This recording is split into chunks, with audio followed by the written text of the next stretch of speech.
દૂષિત પાણીના વિરોધમાં વડોદરા મહાનગરપાલિકાના અણઘડ વહીવટ સામે મહિલાઓએ માટલા ફોડીને વિરોધ વ્યક્ત કર્યો છે। સયાજીગંજ વિસ્તારમાં પરશુરામનગર ગરસ્ય મોહલ્લો કે જે છેલ્લા ઘણા સમયથી દૂષિત પાણી આવી રહ્યું છે। પ્રદૂષિત પાણીના કારણે તેઓ ત્રસ્ત બન્યા છે। રોગચાળો ફાટી નીકળે તેવી દહેશત છે અને દૂષિત પાણી આવે છે તેવી વારંવારની રજૂઆતો સ્થાનિકોએ કરી છે। તેમ છતાંય સમસ્યાનું નિરાકરણ ન આવતા આખરે મહિલાઓએ માટલા ફોડીને પાલિકાના આ અણઘડ વહીવટ સામે રોષ વ્યક્ત કર્યો છે, વિરોધ નોંધાવ્યો છે।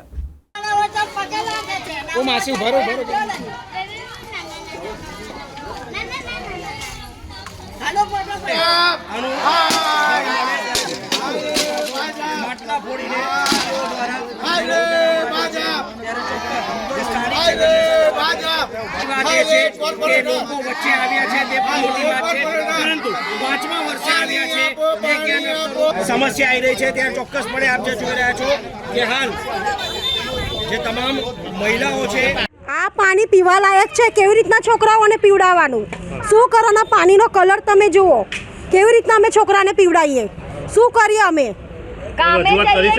કરી છે, બહુ અરજી આપી છે પણ કોઈ એક્શન લીધું નહીં અત્યાર લગી। કેટલા ટાઈમની સમસ્યા છે આ સમસ્યા લગભગ મહિનાની છે, 20-25 દિવસથી આ સમસ્યા છે। આગામી તારીખોમાં ઇલેક્શન આવશે, શું તમે બહિષ્કાર કરશો કે એક નહીં અહીં આગળ નહીં આવે? અહીં એક કઈને અમે ઘૂસવા નહીં દઈએ, કેમ કે અમને કોઈ સુવિધા જ નહીં મળતી અહીં આગળ, એટલે અમે કોઈને ઘૂસવા જ નહીં દઈએ અહીંયા। શું નામ તમારું? રશીદા। અમારે આ 20-25 દિવસથી આ પ્રોબ્લેમ ચાલે છે।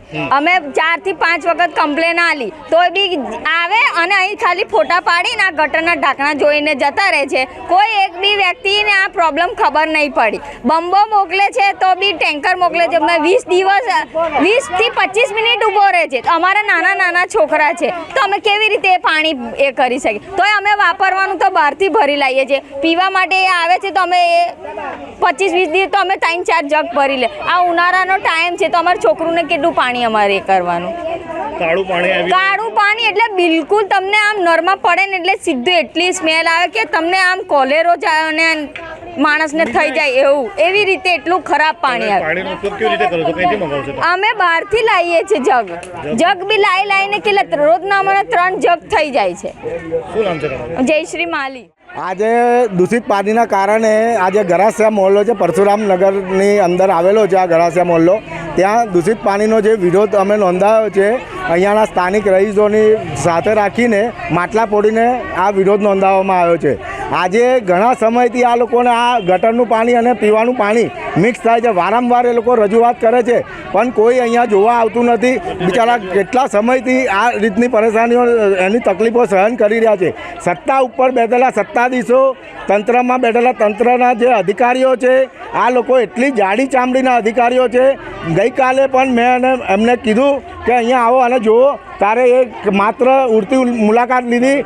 આજે પણ આ જ વસ્તુ છે, એ કહેતા હતા કે અમે આનું સોલ્યુશન લાવીશું। હવે આવનાર દિવસમાં માત્ર 2 દિવસનો હું સમય આપું છું, માત્ર જો 48 કલાકમાં જો આ લોકોને આવું જ દૂષિત પાણી જો મળશે તો આવનાર સમય, આજે તો અમે અહીંયા ગરાસિયા મોહલ્લામાં જ વિરોધ કર્યો છે, આવનાર સમયમાં કચેરીએ જઈને અમે વિરોધ કરીશું અને આ જ દૂષિત પાણી અમે એમને પીવડાવીશું અધિકારીઓને। આગામી સમયમાં સ્થાનિક સ્વરાજની ચૂંટણી આવી રહી છે તો ચૂંટણીનો બહિષ્કાર કરશે ખરા? 100%। જો આ જ રીતનું રહેશે વલણ, આ જ રીતનું વલણ રહેવાનું છે તો પછી, કેમ કે 30 વર્ષથી રાજ કર્યા બાદ પણ જો આ લોકો સારું પાણી ના આપી શકતા હોય, જે પ્રાથમિક સુવિધા છે એ ના આપી શકતા હોય તો એનો કોઈ મતલબ નથી અને એ લોકોને રાજ કરવાનો કોઈ મતલબ જ નથી।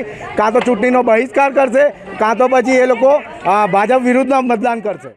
અમારે 15 દિવસથી બસ આવું ગટર અને પીવાનું બધું જ પાણી મિક્સ આવે છે પણ આની કોઈ નિકાલ થતો નથી। અમે આજે 15 દિવસથી આ જ પાણી વાપરી રહ્યા છીએ અને અમારા ઘરમાં રોગચાળો બધા મેલ્લામાં ફાટ્યો છે અને કોઈ જોવાવાળું આવતું નથી। અમે વારંવાર કમ્પ્લેન કરીએ છતાં કોઈ પણ આવતું નથી। આ તો આજે ચિરાગભાઈ શાહ આવ્યા અને અમને એમની સાથે મળીને આ કામ કરીએ છીએ, અમારે આ કામ કરવા પર મજબૂર કર્યા છે। આ ભાજપ સરકાર જ્યારે વોટ લેવાના હોય છે ત્યારે આવે છે અને અત્યારે આ પ્રોબ્લેમની અમે 15 દિવસથી જાણ કરી છે તો કોઈ જોવા બી આવતું નથી કે આ લોકો ગટરનું પાણી વાપરી રહ્યા છે, પી રહ્યા છે. એવું કશું જ કોઈ સુવિધા કરવા માટે આવતું નથી. અમે પ્રાઇવેટ બંબા મંગાવીને અમે પાણી વાપરીએ છીએ.